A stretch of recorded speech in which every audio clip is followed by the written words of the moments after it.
Hello students, welcome to the new video of DK Goyal full book solution series. So students, आज की video में हम करने वाले हैं क्वेश्चन नंबर 10। इससे पहले के पिछले क्वेश्चंस में पिछली वीडियो में करा चुका हूं। जिन स्टूडेंट्स ने वो वीडियोस नहीं देखी हैं जाके देख सकते हैं। तो चलिए स्टार्ट करते हैं। क्वेश्चन देखिए, question number 10, journalise the following transactions. और देखो, इस क्वेश्चन के अंदर सिर्फ दो ही एंट्रीज हमको देखने को मिल रही, ठीक है। और ये क्वेश्चन थोड़ा सा बाकी क्वेश्चन से अलग है, क्योंकि इस क्वेश्चन के अंदर हमें एक नया सिचुएशन देखने को मिल रही है, that is part payment. Part payment का मतलब क्या होता है? कुछ पैसा मिला, कुछ नहीं मिला, ठीक है। और ये क्वेश्चन बहुत ही इंपॉर्टेंट है। ये 100% आपके एग्जाम्स में आएगा, ठीक है। वैल्यू चेंज हो जाएगी, वैल्यू भले से सेम ना आए, लेकिन जो कॉन्सेप्ट है ये 100% आपके जितने भी एग्जाम्स होंगे जिसमें जनरल एंट्री आएगी उसके अंदर, चाहे कोई भी स्कूल हो, ये पेपर में आएगा ही आएगा, ठीक है। तो इसको बहुत ही ध्यान से हमको समझना है। तो चलिए देखते हैं, क्वेश्चन देखते हैं।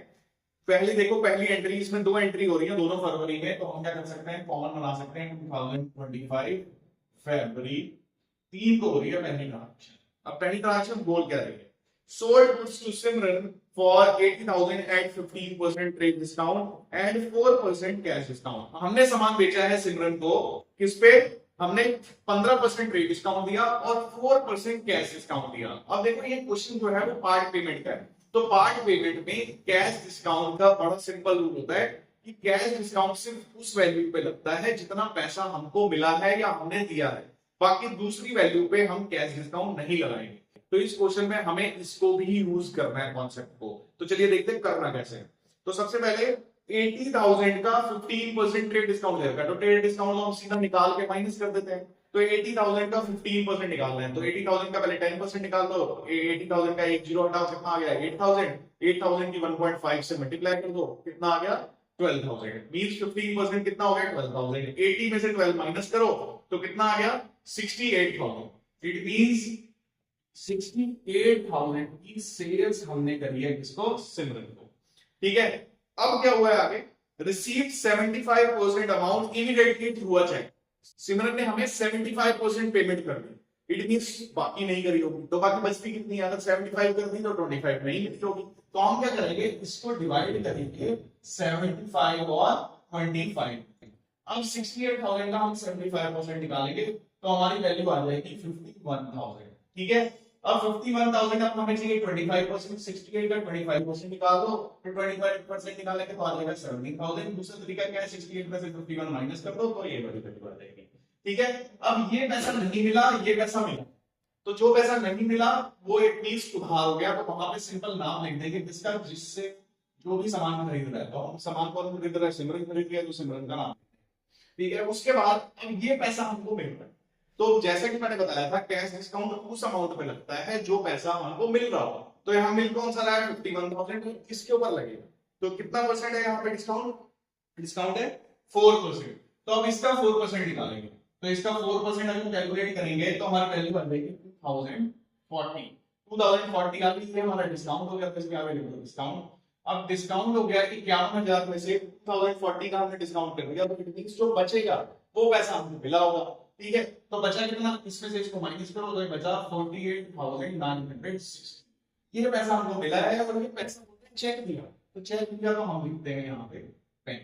जब चेक दिया होगा तो हम लिखते हैं बैंक। हमेशा क्वेश्चन के अंदर, एंट्री के अंदर अगर चेक दिया होगा तो हम बैंक लिखते हैं, ठीक है। अगर कुछ नहीं दिया, कैश दिया, तो हम कैश लिखेंगे, ठीक है। और अगर कुछ भी नहीं दिया तो आपकी मर्जी है, आप कैश भी लिख सकते हो, बैंक भी लिख सकते हो, दोनों चल जाएगा, ठीक है। अब इस एंट्री को हम लिखेंगे। तो इसकी ट्रिक क्या है? ट्रिक ये सिंपल है कि जो सेल्स है वो कौन सी साइड आता है? वो क्रेडिट साइड आता है। वो सेल्स को क्रेडिट साइड में डाल दो और बाकी जितनी भी नीचे की चीजें बच रही है वो सारी डेबिट में। ये सिंपल ट्रिक है, ठीक है। तो सिंपल ट्रिक आ गई कि ये सारी चीजें जितनों के नाम हमने लिखे हैं ये सब कहाँ आएंगे? ये डेबिट में आएंगे। बाकी रूल तो इसमें लग जाएगा, क्योंकि पैसा हमारे पास आ रहा है तो बैंक पहले ही आएगा और बैंक के साथ ही डिस्काउंट आता है। और सिमरन हमारी डेटर है तो सिमरन से भी पैसा लेना है तो वो डेबिट में आएगा, तो रूल भी लगेगा। ये बात मैंने आपको ट्रिक सिखाई, ठीक है। अब क्या है, इन तीनों को डेबिट में लिखना है। इस तीनों नाम लिखने के पहले बनेगी एंट्री बैंक अकाउंट डेबिट, फिर आएगा डिस्काउंट।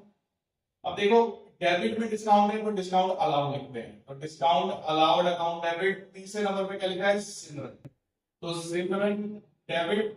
और ये सब कुछ क्यों हो रहा है? क्योंकि हमने सेल्स करी, तो सेल्स लिख दो। अब अमाउंट हमने सब बोर्ड पे लिख रखी है, सेल्स में है 68, ठीक है। बैंक के अंदर कितनी थी, बैंक के अंदर है 48,960, डिस्काउंट के अंदर 2040 और जो सिमरन है उसके अंदर 70, ठीक है। सारी अमाउंट हमने लिख दी। अब हम नरेशन लिख देंगे सोल्ड गुड्स टू सिमरन, ठीक है। ये पहली एंट्री हमारी खत्म हो गई। नेक्स्ट एंट्री है, नेक्स्ट एंट्री भी बिल्कुल सेम ऐसे ही होगी, पर यहाँ पे परचेज हो गई, ठीक है। तो बस रूल्स उल्टे कर देंगे, बाकी एंट्री बिल्कुल सेम होनी है। चलिए देखते हैं कैसे करनी है।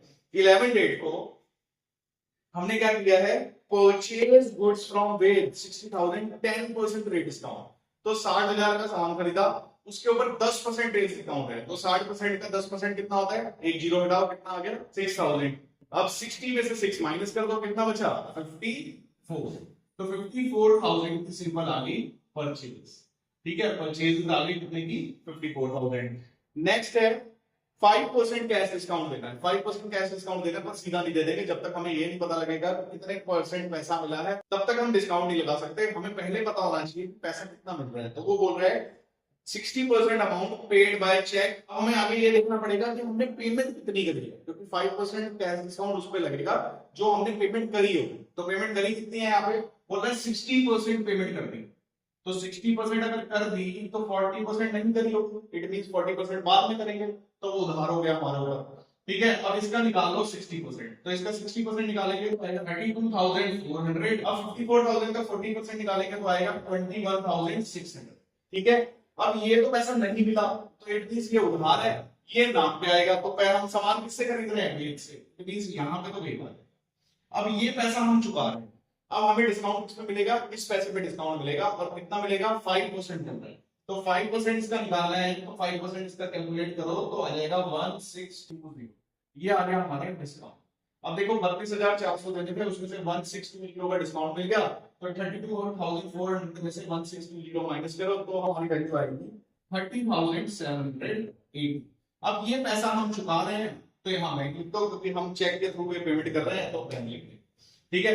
अब देखो, अब सिंपल इसकी ट्रिक क्या है, ट्रिक ये है परचेज हमेशा डेबिट में, परचेज को डेबिट में लिखो, उसके बाद जितनी भी चीजें नीचे हैं वो सारी क्रेडिट में आएगी। ये भी क्रेडिट में आएगा, ये भी क्रेडिट में आएगा, ये भी क्रेडिट में आएगा, ये तीनों क्रेडिट में आएंगे, परचेज डेबिट में आएगी। अब सिंपल एंट्री बनाओ, परचेज अकाउंट डेबिट।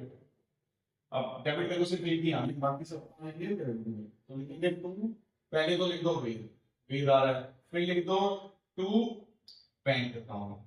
अब बैंक यहाँ है तो डिस्काउंट भी यही है बैंक के साथ, तो डिस्काउंट।